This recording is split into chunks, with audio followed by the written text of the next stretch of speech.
Why do people buy fresh Jordans, download a fitness app, promise Monday is the day, then quit before Friday? This is exactly why entertainment meets fitness matters. Because in 2026, the workouts people stick with are not always the hardest. They are the ones that feel like games, challenges, dance battles, run clubs, VR boxing, and friendly competition. And here is the twist. Maybe people are not quitting fitness because they are lazy. Maybe they are quitting because fitness became boring. Can fitness become fun enough to keep you coming back? That question matters because most people already know exercise is good. They do not need another serious voice saying, "Move your body." Their doctor said it, their watch said it, their genes said it with a judgmental waistband. The real problem is not awareness, it is return rate. Anyone can survive one brutal workout. They leave sweaty, proud, and walking like a baby giraffe. But can they return when work runs late? Dinner is still not made, the inbox looks violent, and the couch is whispering, "You deserve rest, champion." That is where playful workouts win. They lower the emotional cost of starting. A boring plan says, do cardio for 30 minutes. A playful plan says, beat yesterday's step score before dinner. One sounds like detention. The other sounds like a mission. CDC data published in 2026 found that in 2024, only 47.2% of US adults met federal aerobic activity guidelines. So America does not have a fitness advice shortage. It has a fitness repeatability problem. Picture a guy in Ohio. He buys the shoes, joins the gym, walks in ready to become Captain America, then sees machines that look like NASA built them during a stressful week. Nobody explains anything, everyone looks busy. One man is lifting enough weight to move furniture for 3 apartments. Our beginner leaves and says, "I'll come back tomorrow." Tomorrow becomes August. That is the danger of boring fitness. It creates pressure before progress. It makes the first step feel like an exam. But when movement becomes a game, the first win comes faster. And that tiny win can change the whole story. That tiny win can change the whole story because the brain loves proof.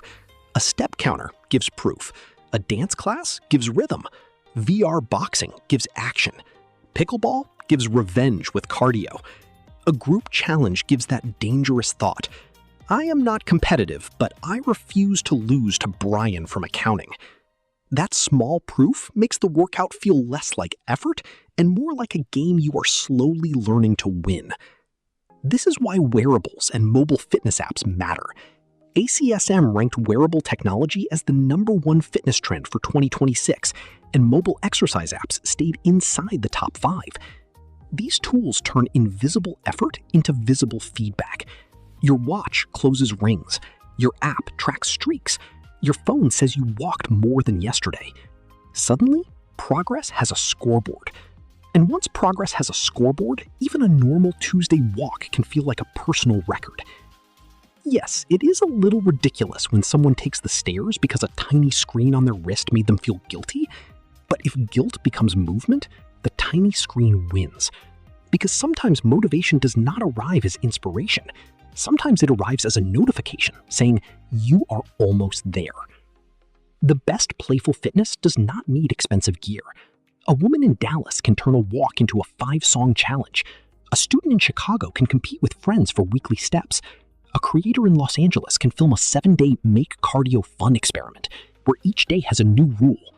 Dance, stairs, boxing, hiking, jump rope, pickleball, then a final challenge.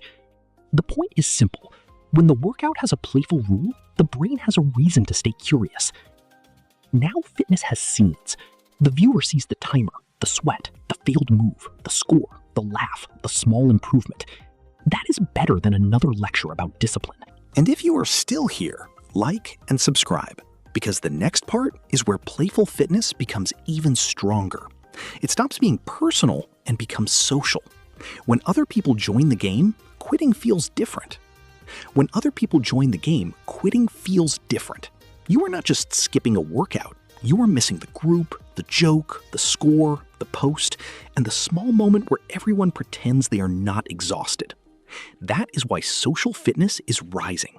It looks like run clubs, hiking meetups, pickleball courts, dance classes, and friends comparing step counts like Wall Street traders watching stocks. Strava reported that new clubs on its platform nearly quadrupled in 2025, reaching 1 million total clubs. Hiking clubs grew 5.8 times, running clubs grew 3.5 times, and club events rose 1.5 times year over year. That is not just data. That is proof that movement is becoming a community event. A solo treadmill asks, "Are you motivated?" A group workout asks, "Are you really going to disappear after telling everyone you were locked in?" Social pressure can be funny, but it works because humans want belonging. We copy, we compare, we show up when people expect us. ClassPass reported strong growth in playful and skill-based formats in 2025, including low-impact training up 111%, racket sports up 111%, parkour up 92%, and Pilates bookings up 66%. That pattern matters. People are choosing workouts that feel active, social, skill-based, and less like punishment. Think about pickleball. Someone may hate leg day, but they will sprint sideways for 90 minutes because Karen beat them last Thursday and they have not emotionally recovered. Their heart rate does not care whether they call it training or revenge. Old fitness sold pain.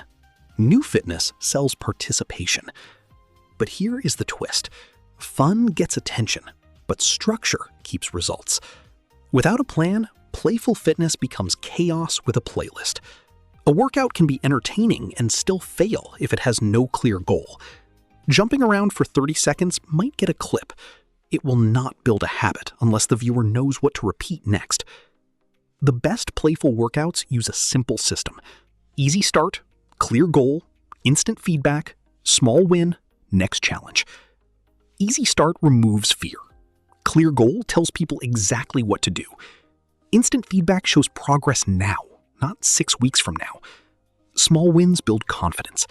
The next challenge stops boredom from walking in like an unpaid landlord. Gamification works because it gives effort a shape. In the Be Active trial, adults with or at risk for cardiovascular disease increased daily steps when goals were paired with gamification, financial incentives, or both. The biggest improvement came when games and incentives worked together.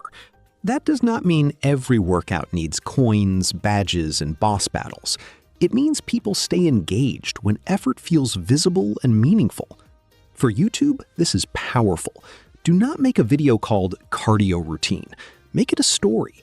I tried turning boring cardio into a game for 7 days. Day 1 can be awkward, Day 3 can show progress, Day 5 can bring in a friend, Day 7 can reveal the result. Now the viewer is not watching exercise, they are watching a transformation. Even active video games show this promise. Research has found that exergames can increase activity during play, often reaching light to moderate intensity, but long-term results are weaker when novelty fades. That is the lesson. Entertainment opens the door, but progression keeps people inside. Use play to start, use progress to continue, use community to return. That is how playful workouts become more than a trend. That is how playful workouts become more than a trend. They meet people where they are, busy, tired, distracted, and surrounded by better entertainment than a plain treadmill. Fitness does not need to fight human behavior. It needs to use it. Put on the Jordans. Pick one challenge. Walk during one playlist. Try one dance workout. Join one casual sport. Compete with one friend. Track one number. Do not make the first goal change your life. Make it win today. Because the best workout is not the one that looks perfect on paper. It is the one people repeat when motivation disappears. Here is the truth. People do not quit fitness because it is hard. They quit because it feels boring, lonely, and unrewarding. Play makes the first step easier. Progress builds the habit. Community creates identity. Try one playful workout this week. Share it with one friend, and like and subscribe.